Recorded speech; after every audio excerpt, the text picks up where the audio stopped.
Deshaun Womack has a dominant day, and the linebackers are looking really good. Let's bring in Daylan Flowers and talk all about it.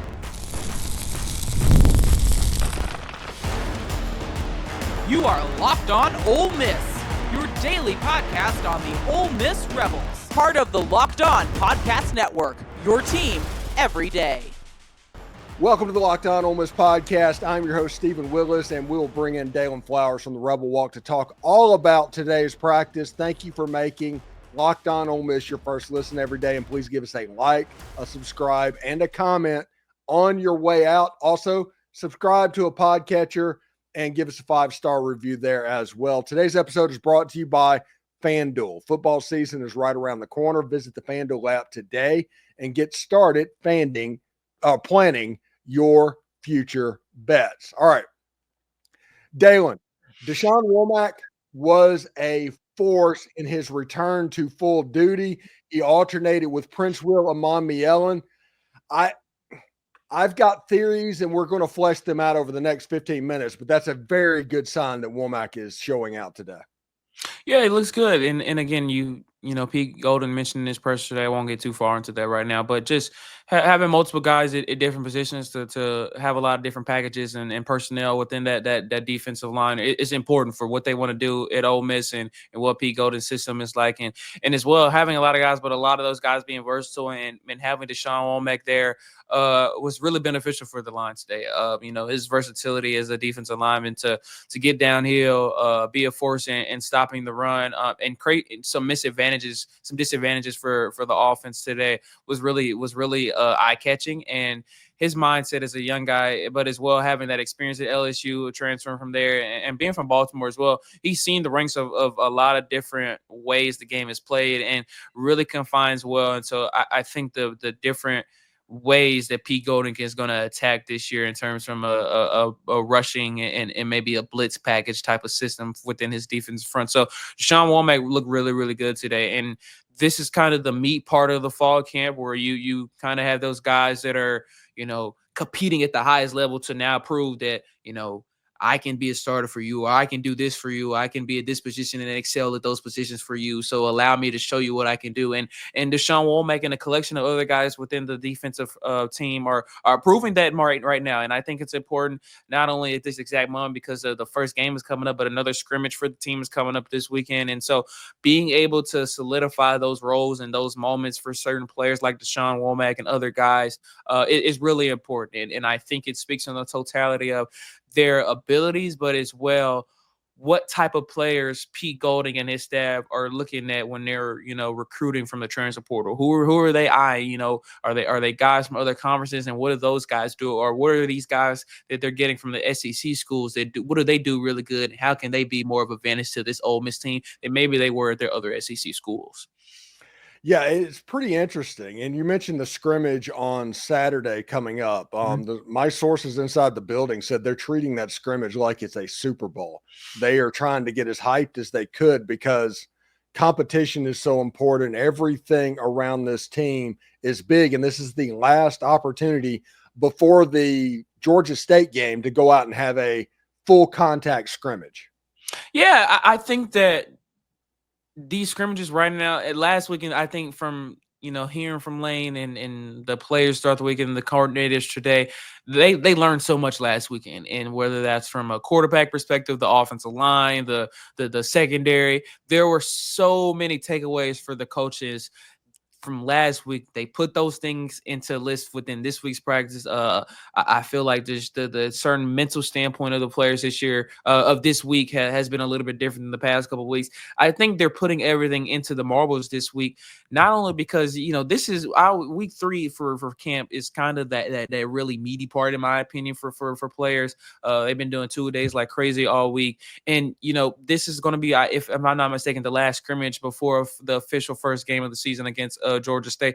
So this is the time now for players, like I said, to show up and compete and truly build cohesion with one another, to excel, build that chemistry, and show out and make plays happen. This is the moment where guys have to step up if they want the opportunity within the season. This is the time where you're going to either be able to show you can play or you can't. And, those moments are going to come up within the rest of this week's camp and the scrimmage Saturday. And I think it's really important. I think these players on both sides of the ball really do need some game speed experiences right now. And I think their scrimmage is going to be coming at a really important time for both sides of the ball for this Ole Miss team. Yeah, one thing about Pete Golding, whenever he gets in there and he does the football coach thing, it was 22 minutes of stuff that was actually relevant to hear.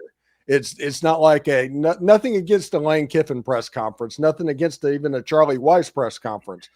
Pete Golding's press conference hit a little bit different. For instance, he talked about the defensive back room, and of course, he's a bright guy just rattling stuff off, but Cedric Beavers was back out there at full speed. That's a big deal.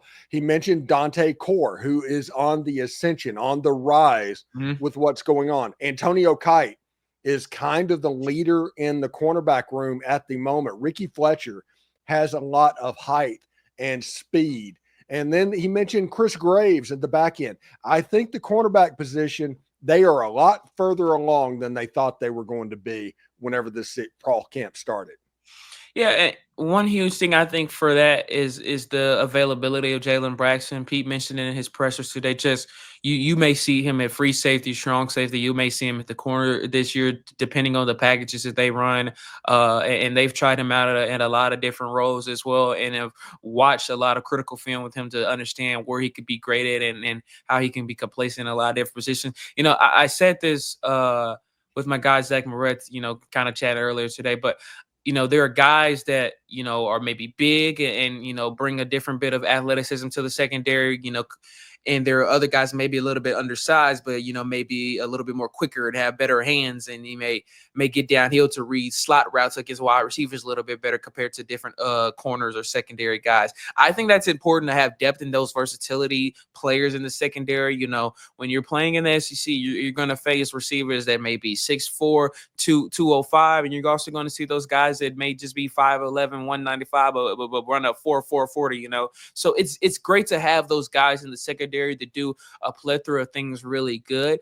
And I think now hearing Pete Golding speaking in the presser today, we really just sought out what he's looking for when he's recruiting guys out of high school and in the portal, and specifically how do they not only advantage his system, but how can he make Ricky Fletcher do something really good that he wasn't able to do at his previous school, but fit the system that he's running here at Ole Miss? How is he able to utilize certain guys that they do really good, but maybe tweak and also keep the same some of the things that maybe they didn't do so good? So having the depth within the secondary is going to be important for Ole Miss this year. When you're facing the good amount of quarterbacks that Ole Miss sees this year, you're going to have to be able to be on the move a lot and be able to be adaptable and change due to opposition and different schemes of packages. So having a lot of guys out there in the corner secondary is going to be huge for Ole Miss, but a lot quicker than I will honestly say I thought. It's coming along a lot better, and from my perspective, for that secondary and for the corners in Pete Golding's system than as quickly as I thought it would be. Yeah, it's pretty interesting. And a lot of this has to do with recruiting rankings and a top 250 or a top 300 to where there's one system. He's a 4-star player, and that's all you know. Mm-hmm. The reality of this is, and Pete Golding talked about it in his press conference today, and it was fantastic. I love hearing stuff like that because it's absolutely true. Depending on what you do, depends on how many stars you actually are. System fit is so important when it comes to where you end up. You need to go where you fit, not go where the name goes, not follow the money. You need to go with the place that's going to do the best for you. For instance, you can take a 5-star running back and everybody's going to go, okay, well, he's probably a 5-star running back. He's going to be good. He'd be good anywhere that he is. He's a 5-star running back. If he was an A-back at Navy, he might not be a good running back. Yeah. He might be a 3-star running that A-back position.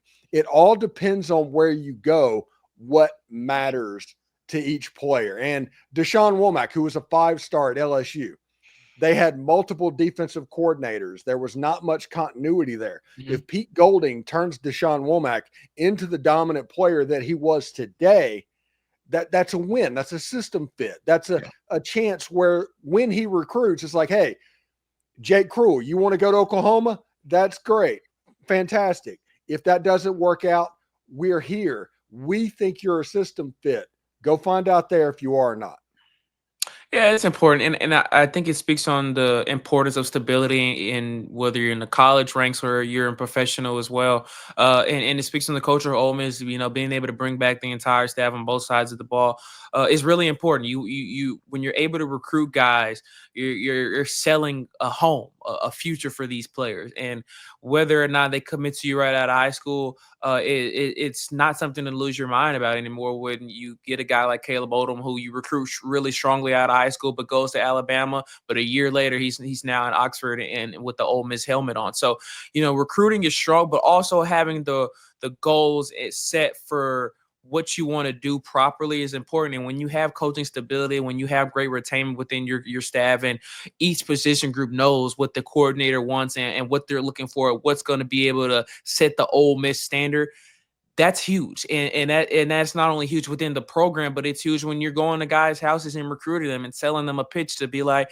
Oxford is the place for you, and you can become an NFL player when you're playing for the Ole Miss Rebels. That's huge. So it speaks on the volumes of the culture and what Lane Kiffin has been able to do throughout now his 6th year here. Not only build a national brand, but build a great culture for coaches that have now stayed the course and players that have stayed the course. That you see so many times at other schools, a lot of guys that may not get the opportunity year 1 or year 2 and then go somewhere else. But you see so many guys, especially on that defense, Tyler Banks, and a few other guys, even some of the guys on the defensive front that may not have gotten a chance year 1 or year 2, but have stuck the course because of the culture here at Ole Miss and are now seeing the success and reaping the benefits because of it. All right, when we come back, we will get Daylan's opinion on the people that performed, that showed out a little bit today at practice. We'll talk about the linebackers as well. Stick around for that. As the summer winds down, there's something nice about getting into a routine that you love, and Wayfair makes it easy to set yourself up for the season ahead. From bedding and linens to storage solutions for every single room, Wayfair is your one-stop shop to refresh your home. I recently grabbed a recliner from Wayfair because of my surgery, and it has been the perfect addition to my home. Even after the surgery, it is now indispensable. I will fight somebody over that recliner.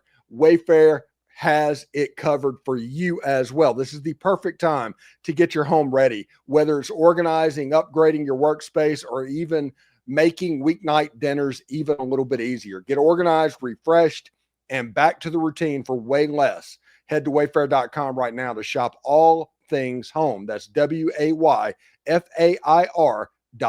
Wayfair, every style, every home.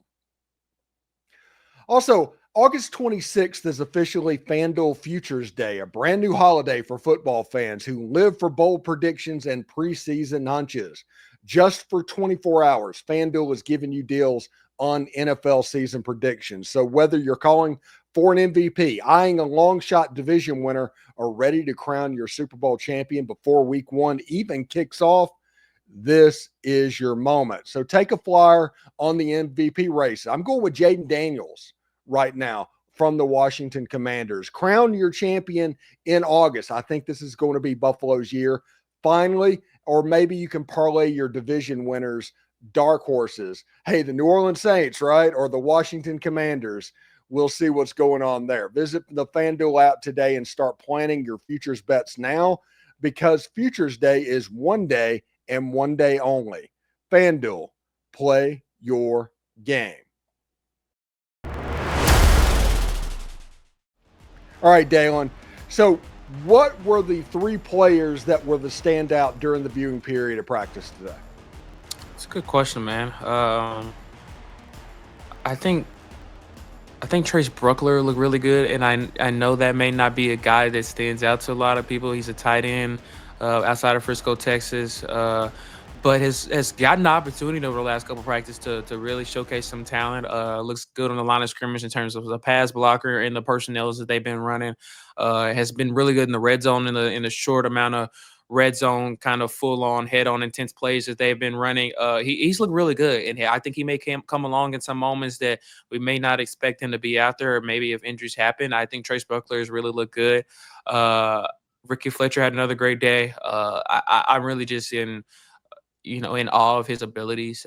Just a guy that's physically, you look at him and he's like, this guy looks like if you're, going into Madden and you're creating a cornerback, I feel like you would go and make Ricky Fletcher. He just long, athletic, great hand movement. It just at ease puts his hands on wide receivers and pushes them off their routes. And even when a receiver is, he's not playing press coverage and he's kind of dropping back, he still is getting to the position where the wide receiver wants to go on their route with ease and stopping that pass coming to the wide receiver. So Ricky Fletcher had another good day. I thought Cedric Beavers also looked really good out there today. I think he's the guy that's come along really well over the last week and a half of camp. And I also think he's going to be really important for this Ole Miss team. I think Cedric Beavers has the tangibles to do a lot of really good things for Ole Miss in the defensive side.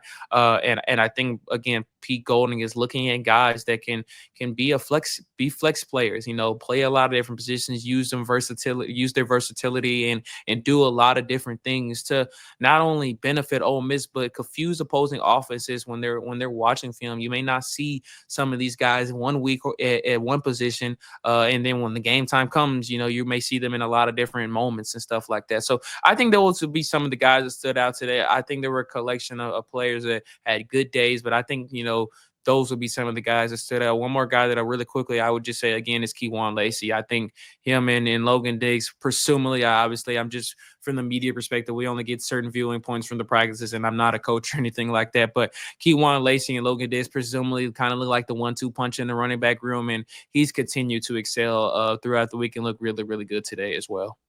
Yeah, and real quick before we get out of here, apparently the linebackers have had a nice little vein of form over the last week, and Taj Chambers and TJ Dottery, they're really showing out at this moment. They are. And, Pete Golding mentioned it in the pressers today. I think TJ Dottery being here for a few years, but also being able to be the play caller for the defense last year on the field and being that leader. A lot of the guys that were new in terms of maybe like Taj Chambers and Andrew Jones coming into the system this year have heavily been relied on in terms of, meeting and speaking and learning from TJ Dottery. He's been huge, and he's taken over the leadership role really strongly throughout the first couple of weeks of camp. From my perspective, he looks good in every aspect whenever they're dropping back in covers, whenever they're rushing downfield to stop the run game. He's truly owning the linebacker position, and Taj Chambers has as well. He stopped the run really, really good today. And when you're going up against running backs in the SEC, they're very shifty and elusive. It can, one step of the move and really just get to where they want to with the plant. But he's stopped, opposing runs really good. He's gotten downhill and has tackled receivers in the open field really good. Taj Chambers will be a guy to look out for Ole Miss fans in terms of the linebacker room on that defense this year. He's looked phenomenal. I think, I said it with my man Zach Moretz on our show on the Rebel Walk a few days ago. I personally think the linebacker room is the most underrated position group on the team this year. I think that the wide receiver room may be the best overall and as well competing with the defensive line. But I think the linebacker room, in my personal opinion, is the most underrated position group on this team this year. Should be interesting. Thank you, Daylan Flowers. What do you got going on at the Rebel Walk this weekend, bud? We got another practice tomorrow, Friday morning. So we'll be back out there with my guy, Zach. He's finally back in town and, full-fledged is coming back. There were a lot of people out there. My man, Keith Carter, athletic director, was there today. So it seems like everyone's kind of getting back into Oxford. School is starting back up. So everyone's back in town, and it's just, being able to put out good stories and perspectives from my point of view for everyone to just continue to get familiar with the team and understanding what the team is looking like and getting to know these guys. So it's really just a fun time right now with the clock ticking down for Georgia State coming soon. All right. Thank you very much, Daylan Flowers. Enjoy the practice viewing in the warm Mississippi sunshine, but thank you for stopping by and telling us what's going on, man. Appreciate you, man. Appreciate you guys. Stay blessed, y'all. All right. Thanks again for making the Locked On Ole Miss podcast your go-to source for Ole Miss sports. We pride ourselves on offering the most comprehensive perspectives, which is why we're the front door of Ole Miss. If you don't believe me, Google Ole Miss podcast, and we're 80% of that page. Don't forget to subscribe to the YouTube channel, like the video, comment on the video. It helps the show and is completely free. subscribe to the audio podcast. Give us a 5-star rating as well. For your second listen, check out the Portal Show. Brian Smith has the latest rumors, portal entries, and signings. Be the most informed fan on the rapid changes to college football's landscape. Find the Portal on YouTube or wherever you listen to podcasts. And don't forget, tomorrow we have Michael Katz for a practice report and Sam Hutchins for a practice report. 2 practice reports tomorrow. So hotty toddy, everybody. Remember, analytics is just the old English word that means bad football. We'll see you tomorrow.